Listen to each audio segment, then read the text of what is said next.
I was in jail for almost 5 months. I had chosen the Hope Movement because I had felt like that was where God was leading me. At the end, there's always a light at the end of the tunnel, and it's always worth it. One of the ladies that I was in jail with told me, like, hey, you don't want to be 50 years old, doing the same thing that I'm doing, sitting in jail for days. It was really scary walking into the Hope Movement at first because, like, it is such a big change. You're mourning the loss of the old life that you knew. I had the option to either do 6 months jail or 6 months rehab, and I obviously chose rehab, and that was the best decision of my life. It just was many years of chaos and addiction. My family had pretty much written me off because they were done with me in addiction, and I had to do something different, I think I actually wrote my mom a letter saying that I felt like I was exactly where I was supposed to be. I felt the love from all the girls. I definitely felt God. I gave my life over to God in jail, and even though I was locked up, I never felt more free in my life. So definitely walking in there, I felt His presence, and I felt change, and that felt really good. When I was in that Hope Movement, I had learned financial stability, how to be alone, and how to have a connection with God overall, and how to have organization with my life, and overall just organization in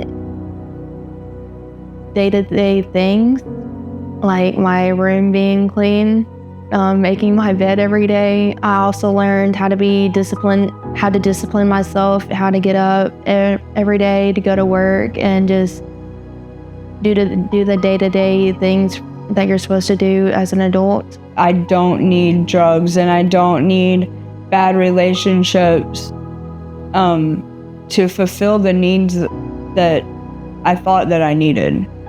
I had the tools to go to God, and I have tools to go to, like, my mom. My mom is very supportive, and she's like my biggest rock, and it just helped me to realize that I can lean on more supportive people to help me rather than turn to things that are negative and bad.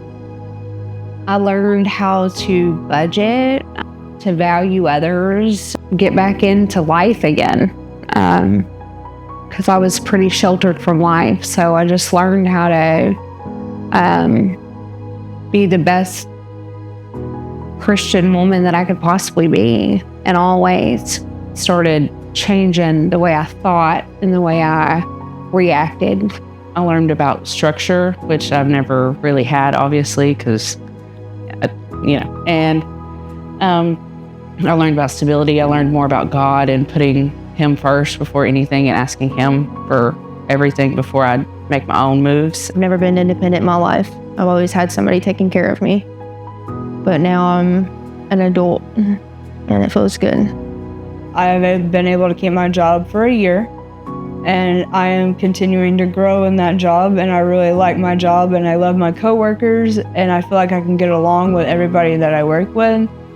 It's helped me to have a closer relationship with my mom. Everything was coming together. Like, I was getting my car, I was saving up, I paid off all my fines, all that, and then I, paid all my court costs, like all of that, and then saved up the money to get my own place, and then it just all was coming together, and it was like, wow, like, to see it all in full circle was cool.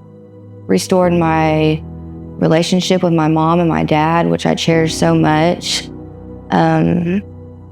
He just helped me in so many ways.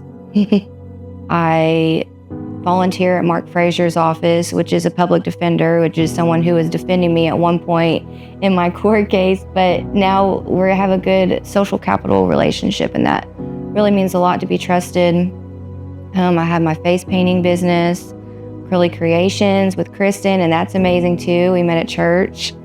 And God's just really helping restore my family and myself. Family, restoration, accountability, a sisterhood, and a church family that loves me to death. I never thought that was reachable ever again because I had screwed up so bad. And God restored all that I prayed for times 10, you know? So if anybody has doubts that God's not real, come ask me. Even though you might be scared or you might be nervous, bigger and better things are going to come out of it. You're going to find yourself, you're going to find God, and you're going to find an amazing support group that's going to help you through any struggle that you have in life. Let God change you in the process. Embrace it. Embrace it. I think going into the Hope Movement would be the best decision of their life. If they want the structure, the stability, the wonderful women community that they'd be embraced with, this church, everything that factors into the Hope Movement is great and it's wonderful, and I think it would be the best decision. The Hope Movement has definitely changed my life completely. I'm not going to sit here and say that it's cakewalk, it's easy. You have to do the work, you know, you have to put forth effort, and recovery is a daily chore that you have to take care of, you know. And it's an amazing feeling when you get to the end of the tunnel and you see the light and you see what God has done in your life. It's an amazing feeling.